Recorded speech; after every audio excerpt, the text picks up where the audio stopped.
50 Comanche warriors on horseback. That's what Malachi Brooks saw cresting the hill at sunrise, their war paint gleaming in the morning light. But 12 hours earlier, he had no idea that saving one dying girl would put his entire world on the edge of destruction. The evening before, Malachi was checking his cattle near the creek when he heard it, a soft whimper, barely audible over the flowing water. For a man who'd lived alone for 8 years, any human sound was unusual. But this wasn't just any sound. It was the sound of someone dying. He found her collapsed behind a cluster of mesquite bushes, blood pooling beneath her small frame. A Comanche girl, maybe 16, with a bullet wound in her shoulder and fever burning through her body. Her breathing was shallow, desperate. Malachi's first instinct was to walk away. The smart thing, the safe thing. Helping a Comanche could mean death for a white man in these parts. But something in her face stopped him. Maybe it was how young she looked, or how her fingers clutched a small wooden pendant, the same way his daughter used to hold her doll when she was scared. Sarah would have been about this age now, if she'd lived. Malachi knelt beside the girl, checking her wound. The bullet had gone clean through, but infection was setting in fast. She needed help immediately or she'd be dead by morning. He looked around the empty landscape, knowing he was probably the only person within 50 miles who could save her. That's when he made the decision that would change everything. He lifted her carefully, feeling how light she was, how fragile. Her eyes fluttered open for just a moment. Dark, frightened eyes that reminded him too much of his own daughter's last moments. Then she was unconscious again, her body limp in his arms. Malachi carried her to his small cabin, his mind racing. He'd built this place to escape the world, to forget the past. Now he was bringing the most dangerous kind of trouble right to his doorstep. But as he laid her on his bed and began cleaning the wound, he couldn't bring himself to regret it. He worked through the night, using skills his wife had taught him years ago. Cleaning, stitching, fighting the fever with cool water and whiskey. The girl drifted in and out of consciousness, sometimes murmuring words in Comanche he couldn't understand. By dawn, her fever had broken. She was going to live. But as Malachi stepped outside to check on his horses, he saw them. A line of warriors on the horizon, moving slowly but deliberately toward his land. Even from a distance, he could see the war paint, the weapons, the unmistakable intent in their formation. They weren't just looking for the girl. They were coming for him. The girl's eyes snapped open the moment Malachi stepped back inside. She saw him and immediately tried to scramble away. But her wounded shoulder sent her crashing back onto the bed with a sharp cry of pain. "Easy there," Malachi said softly, raising his hands to show he meant no harm. "You're safe." But her terrified expression told him she understood enough English to know that safety was relative. A Comanche girl in a white man's cabin was anything but safe, especially with 50 warriors approaching. She spoke rapidly in her native tongue, pointing toward the door with her good arm. Malachi caught one word he recognized: father. Then she said something that made his blood run cold. Even without understanding Comanche, the urgency in her voice was unmistakable. They were both in serious trouble. Malachi moved to the window and peered through the gap in the shutters. The warriors had stopped about 200 yards away, forming a line across his property. They weren't attacking yet, but they weren't leaving either. In the center of the formation, one man sat taller than the rest, clearly their leader, probably the girl's father. "They think I took you," Malachi said, more to himself than to her. "They think I'm holding you prisoner." The girl struggled to sit up, and this time he helped her, supporting her back against the wooden headboard. She was beautiful in the way wild things are beautiful, fierce and untamed, with intelligent eyes that seemed to see straight through him. But right now those eyes were filled with fear. She pointed to herself and said, "Ayanna." Then she pointed to him, a question in her expression. "Malachi," he replied. It was the first time he'd said his own name aloud in months. Ayanna nodded, then struggled to find English words. "My father," she began, then switched back to Comanche, speaking faster now, more desperately. Malachi didn't need a translation. He understood the situation perfectly. Chief Dakota had probably been searching for his daughter all night. Finding her in a white man's cabin would look like kidnapping, rape, or worse. The fact that Malachi had actually saved her life wouldn't matter. Not to 50 armed warriors who'd seen too many white men do terrible things to their people. A voice boomed across the distance, deep, commanding, speaking in Comanche. Ayanna's face went pale. "What's he saying?" Malachi asked. Ayana looked at him with something that might have been pity. He says, "You have 1 hour. Bring me out, or they burn everything." Malachi felt his chest tighten. An hour. 60 minutes to figure out how to explain this situation to warriors who had every reason to distrust him. In a language he didn't speak, with a girl who could barely stand. But the real problem wasn't the language barrier or the time limit. The real problem was that Ayana was trying to tell him something else, something that made her eyes wide with terror. And whatever it was about to make this situation infinitely worse. Ayana grabbed Malachi's wrist with surprising strength, her fingers digging into his skin as she struggled to find the English words. Not my father," she whispered, her voice shaking. Malachi's blood went cold. "What? Dakota, She pressed her hand to her wounded shoulder, then made a gesture that looked like shooting. "He did this." The world seemed to tilt sideways. Malachi stared at her, trying to process what she was telling him. The chief outside wasn't here to rescue his daughter. He was here to finish what he'd started. "Why?" Malachi asked, though he wasn't sure she'd understand. Ayana's eyes filled with tears, but her voice was steady. I saw him kill white family. Woman. Children. He say I tell no one, but I..." She touched the pendant around her neck. "I cannot stay quiet." Malachi felt sick. This wasn't a rescue mission.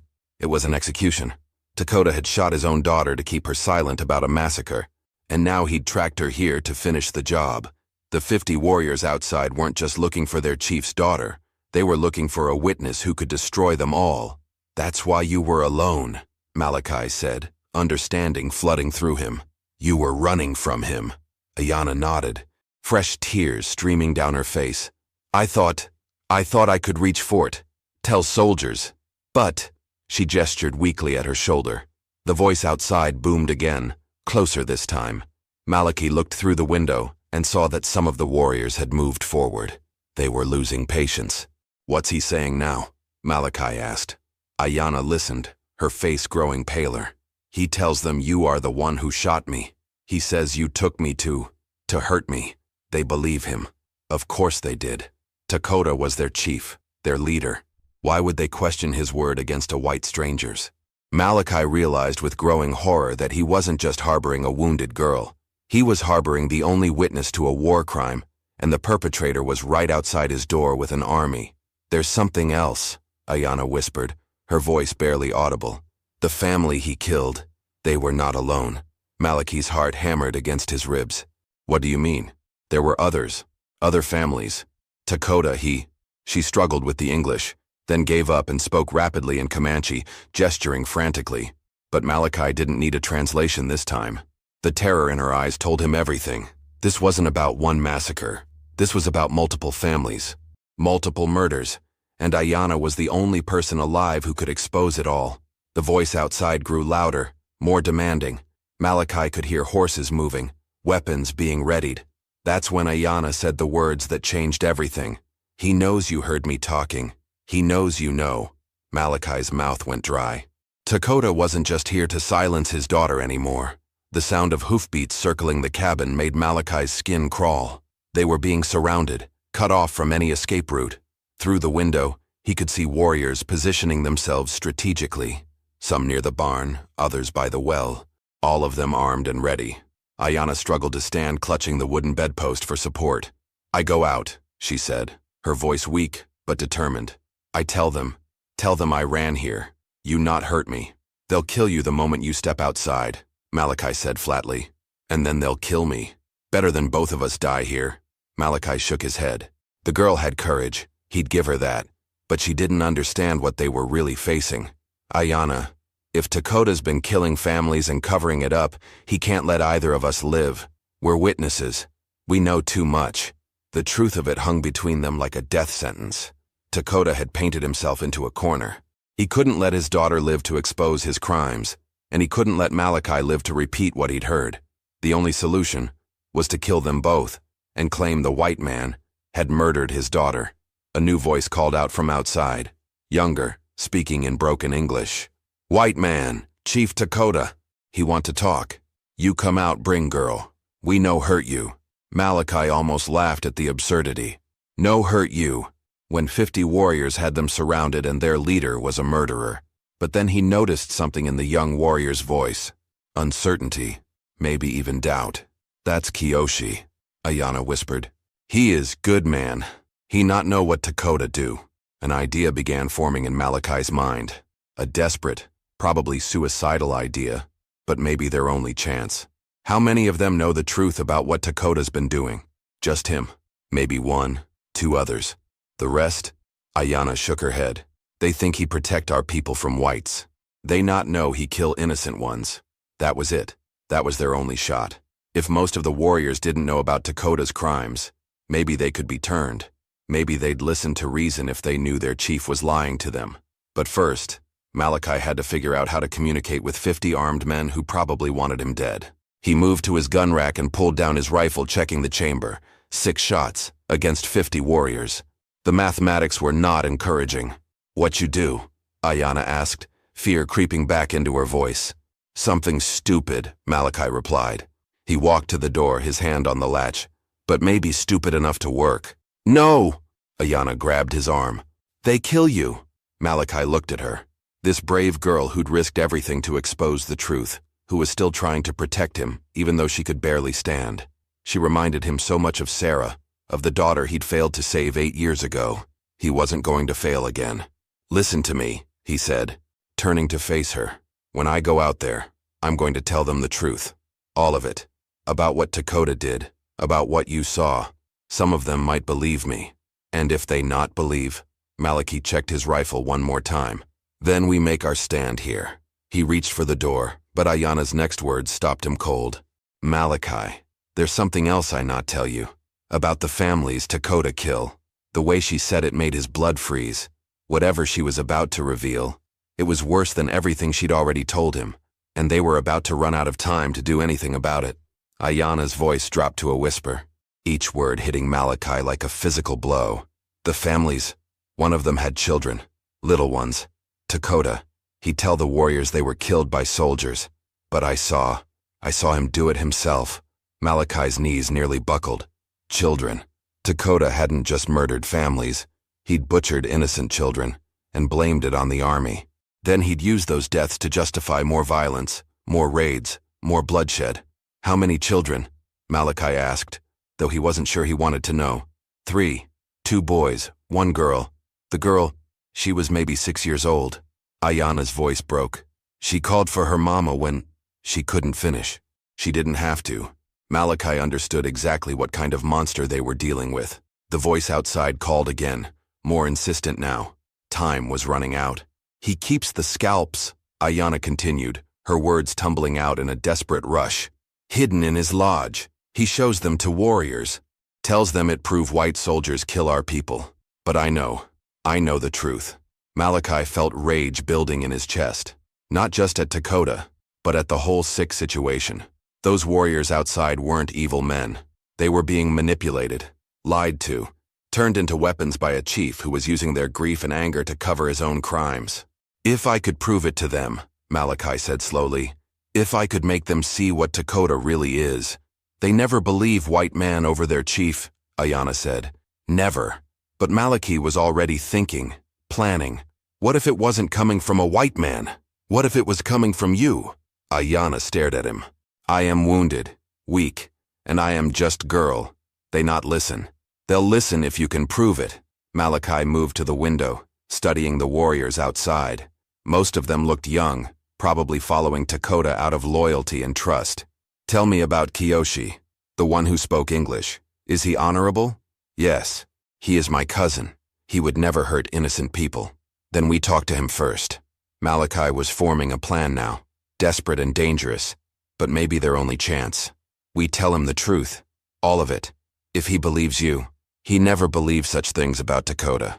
He will if you show him the proof. Ayana looked confused. What proof? Malachi pointed to her pendant, the small wooden carving she'd been clutching when he found her. That belonged to one of the children, didn't it? Her face went white. How you know? Because you said you couldn't stay quiet. Because you're wearing their blood on your conscience just like I've been wearing my family's. Malachi's voice was gentle but firm.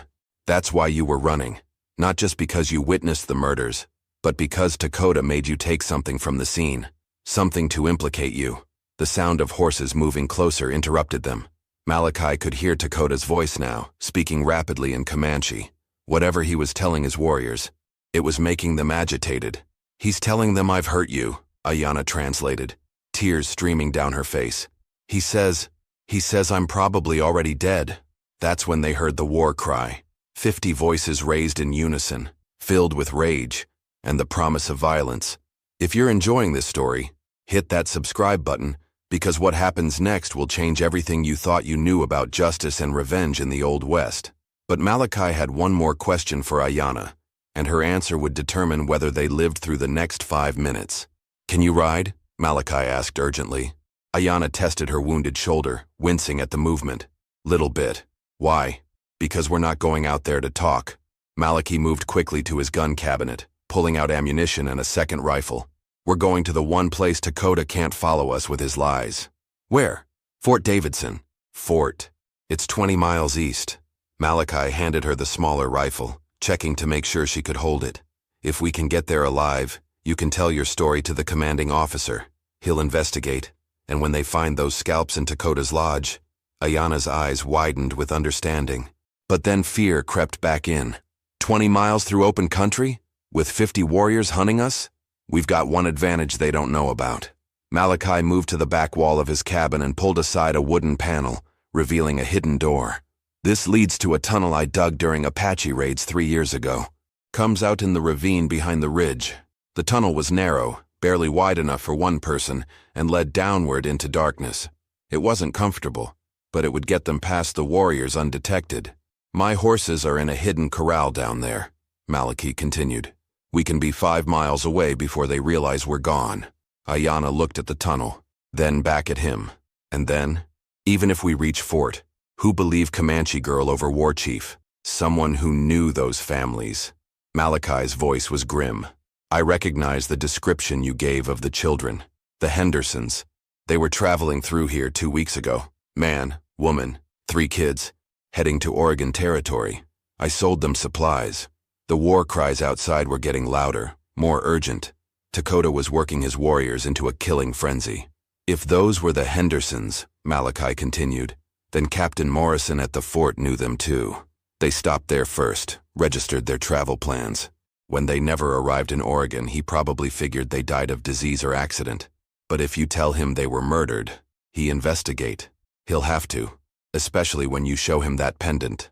Ayanna looked down at the wooden carving in her hand. Malachi was right, it wasn't Comanche work. The style was too different, too delicate. It was something a white child would own, would treasure. The sound of splintering wood came from the front door. They were out of time. "Go," Malachi said, pushing her toward the tunnel. "I'll be right behind you." Ayanna dropped to her knees and crawled into the narrow space, her wounded shoulder screaming in protest. Behind her, she could hear Malachi gathering supplies, water, ammunition, anything they might need for the desperate ride ahead. The front door exploded inward just as Malachi disappeared into the tunnel behind her. Voices filled the cabin, angry, confused, searching. Dakota's voice rose above the rest, shouting orders in Comanche. They crawled through the darkness, dirt falling around them, the tunnel seeming to stretch on forever. Ayanna's shoulder was bleeding again, leaving a trail behind them, but she forced herself to keep moving. Then she heard something that made her blood freeze. Dakota's voice, much closer than it should have been. "Malachi," she whispered back. "I think they found the tunnel." But when she looked back, she couldn't see him anymore. The darkness had swallowed him completely, and the voices behind them were getting closer. Ayanna emerged from the tunnel gasping, her shoulder on fire with pain. The hidden corral was exactly where Malachi had said it would be. A small clearing protected by rocks and brush, with 2 horses already saddled and waiting. But Malachi wasn't behind her. She turned back to the tunnel entrance, listening for sounds of movement. Nothing but silence. Then she heard it. Gunshots echoing from the direction of the cabin, followed by shouts in Comanche. Her heart sank. Either Malachi was dead, or he was trapped. Ayanna looked at the horses, then back at the tunnel. Every instinct told her to run, to take one of the horses and ride hard for Fort Davidson. She had the evidence. She had the story. She could expose Dakota's crimes and bring justice for those murdered families. But she couldn't leave Malachi behind, not after what he'd done for her. She was still trying to decide when she heard footsteps in the tunnel, heavy, moving fast. Someone was coming. Ayanna grabbed the smaller rifle Malachi had given her and aimed it at the tunnel entrance, her hands shaking. A figure emerged into the dim light, covered in dirt and blood. "Malachi, thought I told you to ride," he said, wincing as he stood. "Thought you were dead," she replied, lowering the rifle. "Close enough." He showed her a graze along his ribs where a bullet had torn through his shirt.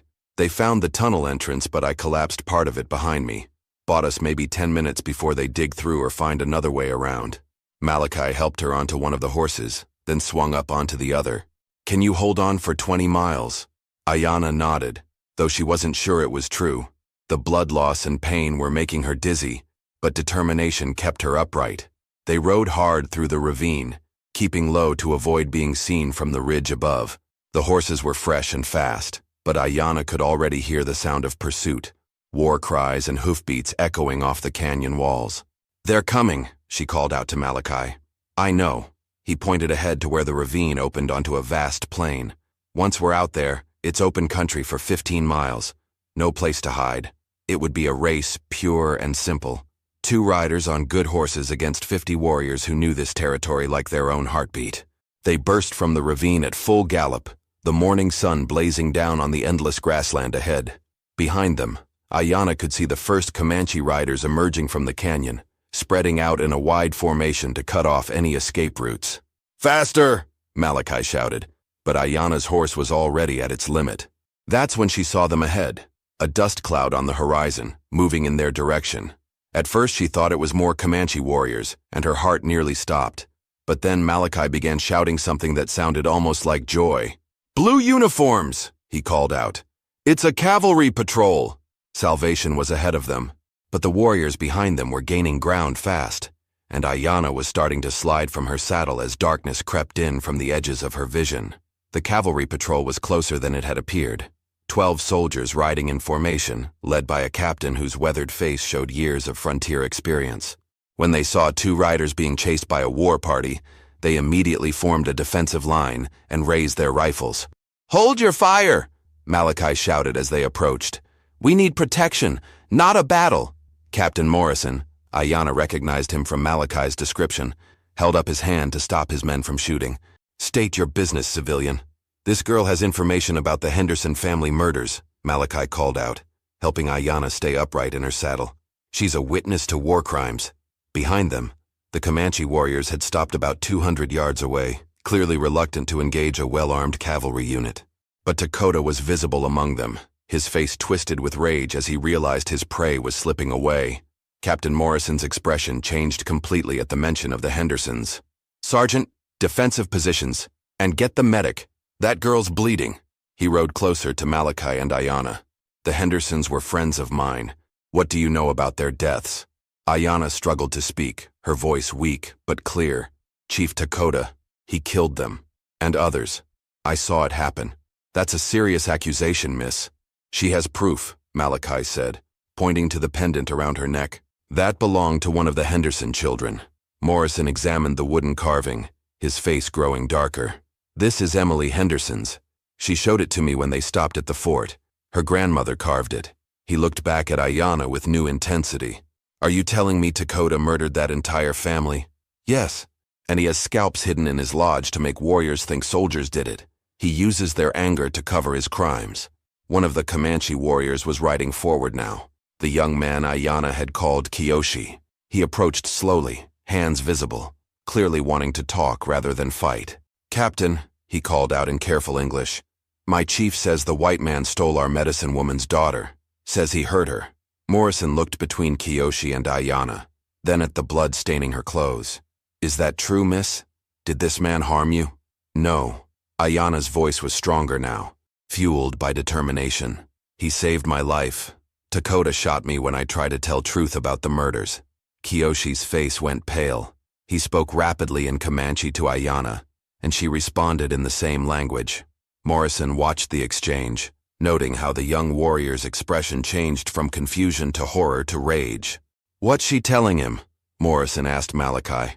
"The truth, about what Dakota really is." Kiyoshi wheeled his horse around and rode back to the war party. They could see him talking urgently with the other warriors, gesturing toward Dakota. Several of the warriors began arguing among themselves. "Looks like not everyone's as loyal to your chief as he thought," Morrison said grimly. Suddenly, Dakota broke from the group and charged toward them alone, his war cry echoing across the plain. But he wasn't heading for the soldiers. He was heading straight for Ayanna. Morrison's rifle cracked and Dakota tumbled from his horse, hitting the ground hard and rolling to a stop just yards away.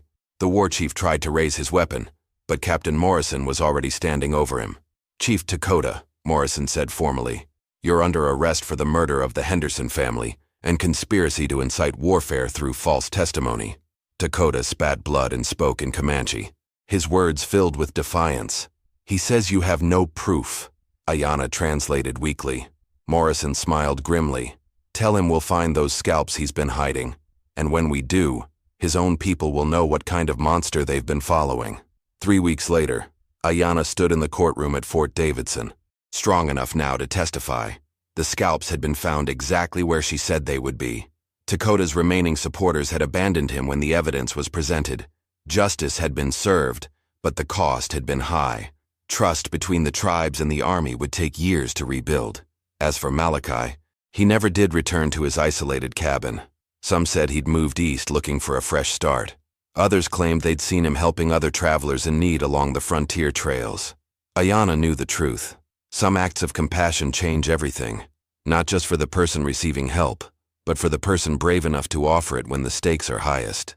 Now click on the video on the screen, because the next story carries something you can't explain, only feel, and when it ends, you won't be the same. Click on the video now.